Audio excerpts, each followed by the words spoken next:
Mahabharata 7. Lord Varaha established the system of ancestor worship for. Vaisampayana said, in due course of time, Narada, the son of Brahma, duly performed divine service and then performed paternal service. Then the Lord Nara, the eldest son of Dharma, asked him, O best of the two, whom do you worship in divine service and in the service of the poor? O best of the wise, please explain to us in due time, what is this service that you are performing? What is the result of it? Then Narada said, you yourself have said in the past that divine service should be performed, that it is the supreme knowledge, and that the eternal supreme soul is the form of sacrifice. Inspired by that, I am always worshipping the imperishable Lord of Vaikuntha. From him, Brahma, the father of the world, was born in the past. He created my father, the supreme being. I am conceived by his will as the first son. O saint, after worshipping Narayana, I am worshipping the fathers. In this way, that Lord is the father, the mother, and the father. There is also a verse that says, the fathers worship the sons. When the knowledge of the Vedas was lost, the gods took it back from their children and taught it. Therefore, the sons who performed the mantras acquired the fatherhood. You, the sentient beings, knew this even before the sons and the fathers worshipped each other. The gods placed 3 pindas on the earth and worshipped them. What was the reason for this? How did those ancestors get the name, Pinda, in the past? Naranarayana said, when this ocean surrounded earth was about to perish, Lord Govinda took the form of Varaha and quickly lifted it up. That supreme Lord, having placed the earth in its proper place and having covered his body with water and mud, became engaged in the work of world welfare. When the time of the asceticism arrived, while the sun was still above the horizon, he placed 3 pindas on the poles and placed them on the earth. He addressed himself in them and performed the act of fatherhood. That Lord conceived those 3 pindas by his own means. He worshipped the pindas, unobstructed by the grease-covered moles created by the heat of his body, with his face turned towards him. Then, in order to establish the Dharma, Lord Sri Hari said, Lord Vrishakapi said, I, the world clear, am the one who is destined to create the fathers. While contemplating the methods of fatherhood, these 3 pindas fell from my hands on the earth towards the south. Therefore, these are the fathers. These 3 pindas, which are formless, are the form of the body. Let these be called the eternal fathers in the world. Here, the Father, the Great Father, and the Great Father in these 3 pindas should be known as I. There is no one greater than me. Who else is there to worship me? Who is my Father? I am the Father. I am the Father of the Father. I am the cause, said the god Vrishakapi, who was the god of gods, offered alms on Varaha mountain, worshipped himself, and became absorbed there. O Viprana, this is the order of the Lord. The name, Father, came to the pindas. They are worshipped according to the words of that Vrishakapi. Those who worship the fathers, the gods, the teachers, the guests, the cows, the 2-faced ones, and the Mother Earth with their actions and words, worship Vishnu himself. That Lord is also inherent in the bodies of all living beings. Sri Hari, the Lord of happiness and sorrow, is equal to all beings. That Narayana is the great, the all-soul, the Shruti declares. The epilogue of the story of the glory of Narayana 5. Vaisampayan said, O Janamejayana, hearing these words spoken by Naranarayana, Narada became extremely devoted to God and became a solitary.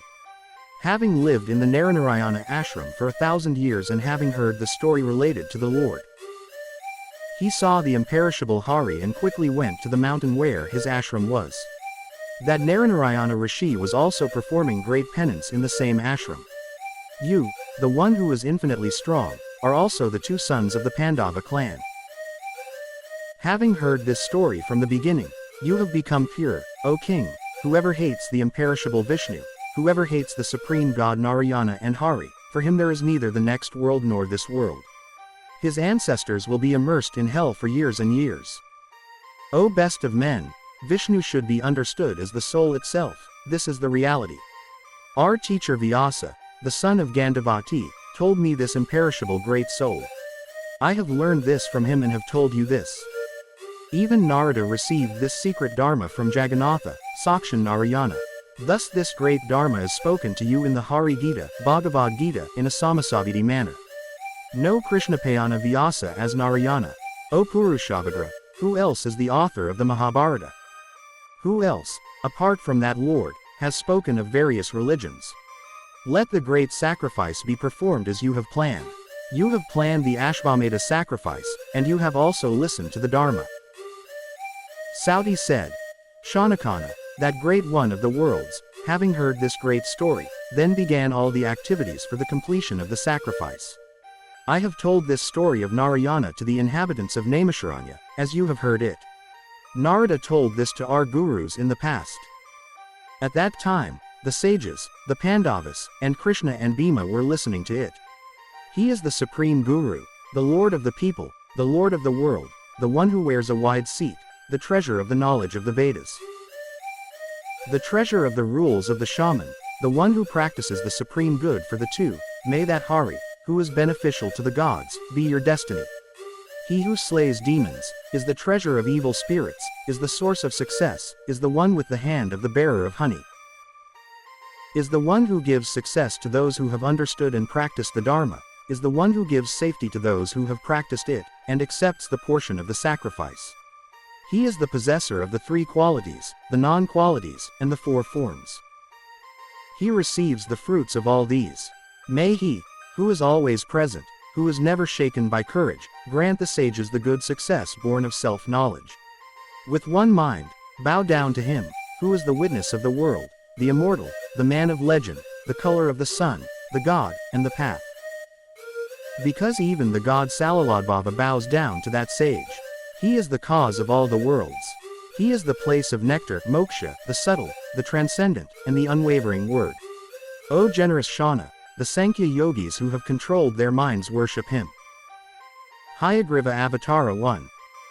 Shanaka said, I have heard that the Supreme Lord was born in the house of Dharma in the form of Naranarayana. O most blameless Brahman, I have heard what you have said about how the Pindopati came about from Mahabharata, and what methods were devised by him in the beginning and the end.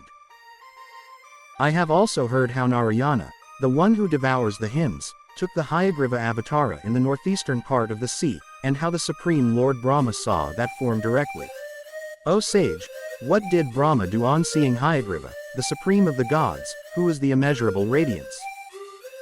O Uddamati, be the one who dispels this doubt that arises without understanding regarding the incarnation of the Lord. Tell us what that great man did. You have purified us so far by telling us the story of merit. To this the son of Sudha replied, I will tell you all this ancient story, which is like the Vedas. This was told to the tried and tested son of King Janamejaya by Lord Vyasa. Hearing the story of Sri Hari's incarnation as Hayagriva, the king asked the same question. Janamejaya said, O best of good men, why did Brahma see Hayagriva? Tell me that. To this Vaishampayana said, whatever creature has come into existence in this world, all of it is composed of 5 elements. The invisible Lord Narayana is the one who created the world. He is the inner soul of all beings, the giver of all things. He is the one who is both good and bad. O Nripasadamana, listen to me, I will tell you how the 5 elements will be destroyed in the greatest way. After the earth is dissolved in the one-pointed earth, the water will also dissolve in fire, fire will dissolve in air, air will dissolve in the sky. And the sky will dissolve in the manifested mind. Then the manifested will also take on the unmanifest form. Then, when the unmanifest merges with the individual will be all-pervading. Thus, after the destruction, everything became darkness, nothing was visible. From Tamas, the immortal Brahma, the origin of Tamas, appeared. He took refuge in the body of the Viratarusha in all names and forms. He is called Aniruddha, which is called the main one, O king, that should be understood as the threefold unmanifest. That God, who is endowed with knowledge, who is the universe, Hari, the Lord, he was asleep and thought that he would create a strange world with many qualities. He was lying in the water. He became arrogant. That four-faced Brahma, the father of all the worlds, the lord of the womb of Hiranya. Having become invisible in the lotus, that eternal one appeared with eyes like lotuses and sat on a lotus with 1,000 petals. That Lord, who was of marvelous radiance, saw the worlds that were bewildered. That supreme being, who was truthful, was engaged in the creation of beings. On the lotus leaf, which shone like the rays of the sun, there were 2 water drops, which were Narayana-like, symbolizing the qualities of Rajastha. The immortal Ahuta saw them. From one of them, which shone like honey, he became the Tamasic Madhu Daitya named Madhu. From the other drop, which was hard, he became the Rahasadatya named Kaitaba. The slaughter of Madhukaitaba too. The Madhukaitaba, who was running with a club in his hand, following the lotus stem, saw Brahma, who was endowed with infinite radiance, creating the 4 Vedas in a beautiful form. The Asuras, who were of vast stature, saw the Vedas and held them as Brahma was looking at them. Then the great Danavas took the Sanatana Vedas and quickly plunged into the ocean in the northeast and entered the abyss. Then, when the Vedas were stolen, Brahma, who had lost the Vedas, spoke about God in great sorrow. The Vedas are my true eyes, the Vedas are my supreme power, the Vedas are my main refuge, the Vedas are the supreme Brahman for me. The demons have forcibly snatched my Vedas from here. Without the Vedas, all the worlds are as if in darkness for me. How can I create the best of the worlds without the Vedas? Alas, I am deeply saddened by the loss of the Vedas.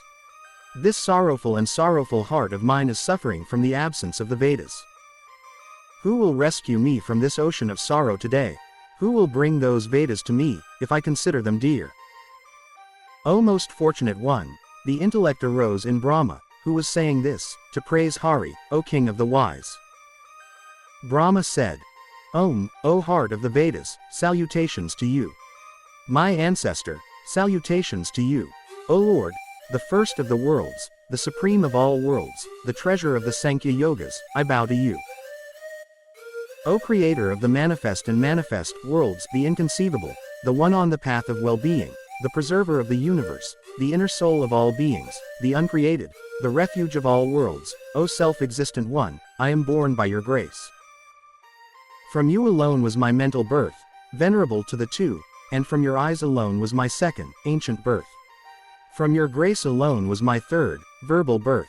O Vibhu, from you alone was my 4th, auditory birth. O Ahyatha, I have taken another birth from your nostrils. From you also was my 6th, ovum birth. O Lord, now the 7th Padmaha birth will take place. Thus in every creation, O transcendent of the 3 qualities, I am known as your son. O Pundarakakshana, I am conceived by the primeval quality. You are God, the self-existent, the supreme being. You have created me as the eye of the Vedas, I am born timeless as the eye of the Vedas. Those eyes of mine, the Vedas, have been stolen, I have become blind. You become enlightened, I am dear to you, and you are dear to me. Give me my eyes. The killing of Madhukaitaba 3. Vaisampayana continued the story and said, Thus, having been praised by Brahma, the omnipresent Lord awoke from sleep and then became active in the work of the Vedas. He donned a 2nd body with wealth and yoga. He took on a body shining like the moon, with a beautiful nose, and became the head of the pure Vedas. The sky with stars and constellations became his head. His hair was shining like the rays of the sun, falling down in length. His ears were the sky and the underworld. His forehead was the earth that holds ghosts. Ganga and Saraswati were his ears. The 2 oceans were his eyebrows. The moon and the sun were his eyes. The evening was his nostrils, the Om was his ornament, the lightning was his tongue. O king, the fathers like Somapara were his teeth. Goloka and Brahmaloka were both the lips of that great soul. O king, his neck was the night beyond the qualities. Surrounded by such various idols, that Lord, who was hairy-headed and omniscient, came from there, having received the inner food, and entered the Rasatala. Having entered the Rasatala, having mastered the supreme yoga, he sang the Utthatha in a voice according to the teachings. That voice became a great sound, sweet and solemn with the voice of Marudani, combined with all the qualities of the elements. Then those 2 Asuras, bound by time, placed the Vedas in the Rasatala and rushed towards the direction from which the sound was coming. Meanwhile, The god Hayashirodhara also took all the Vedas from the abyss and gave them back to Brahma, thus regaining his nature. He placed that Hayashiras in the northeastern ocean, which became a temple for the Vedas. Then the Madhukaitabhadana quickly approached the place where he had placed the Vedas. Seeing that the place where he had placed the Vedas was empty, he quickly rose from the reservoir. When he looked, he saw the same original Purusha. He was then in the state of Anuruddha, shining like the white moon. And he had taken refuge in the yoga of sleep. Imagining a bed of water, surrounded by a garland of flames, the two Danavendras, seeing him lying with a beautiful radiance, endowed with pure essence, made him laugh. Being amazed by the qualities of Rajastama, they both said, "Look, this is the white-skinned Purusha, sleeping here. He must have stolen the Vedas from the reservoir. Who is this? Who is this? Why is he lying like a snake?" He warned Hari. The Supreme Personality of Godhead, knowing that they had come for war, got ready for war. After that, a war broke out between them and Narayana. Madhusudan killed those Madhukaitabhas, who were made of a body of silver, to please Brahma. Thus, the Supreme Personality of Godhead, who killed them and brought the Vedas, dispelled Brahma's grief. Then, Brahma, who obtained the Vedas through the favor of Sri Hari, created all the worlds that were the refuges of the living beings. Brahma, having bestowed the intelligence required to create the worlds, went back to where he had come from. Having dressed those two cruel demons in the form of Hayagriva, the great fortune-taker Hari again took on the same body for the propagation of the Dharma. This Hayagriva form of the Lord is famous in mythology and is a boon. The Brahmin who hears and remembers this daily will never lose his study. Worshipping the god in the form of Hayagriva, the sage Galava of Panchala acquired the systematic study of the Vedas. O king, I have told you this Hayagriva story. Is this what I asked you to tell, which is both mythological and Vedic? That god, in accordance with his actions, transforms himself into whatever form he wishes to take and manifests himself. This rich man is the treasure of the Vedas, this man is the treasure of penance, this world is yoga, Samkhya, Brahman is the supreme love. The Vedas are for Narayana, the sacrifices and love are for Narayana, penance is for Narayana, the unattainable path is the attainment of Narayana, truth is for Narayana, ritual is for Narayana, the path of cessation that gives a path without repetition is for Narayana. The path of inclination is for Narayana, the smell in the earth is for Narayana, the juice in the mouth is for Narayana, the form in the fire is for Narayana, the touch in the air is for Narayana, the touch in the sky is also Narayana-like, the unmanifested threefold mind, time. And the constellations are all Narayana, the goddesses Kirti, Sri Lakshmi, Samkhya, Yoga, all are Narayana-like. The male, the principle, the nature, the action, the divine, all these are the form of Narayana. The body, the doer, the various means, the vital activities, the fifth divine, these are the five causes of action. To all these, Hari is the devotion. The goal of those who want to know the principle with all-round motives is also Hari, the great yogi, the Lord Narayana. Narayana is the path of the Brahmas, the worlds, the great sages, and the Samkhyas. Kasava knows what is in the minds of the Yadasu or the knowers of the self, but they do not know his mind. In all the worlds, whoever performs divine acts, whoever gives charity, whoever performs great penance, the refuge of all of them is Lord Vishnu. Since he resides in all beings, he is the Vasudeva.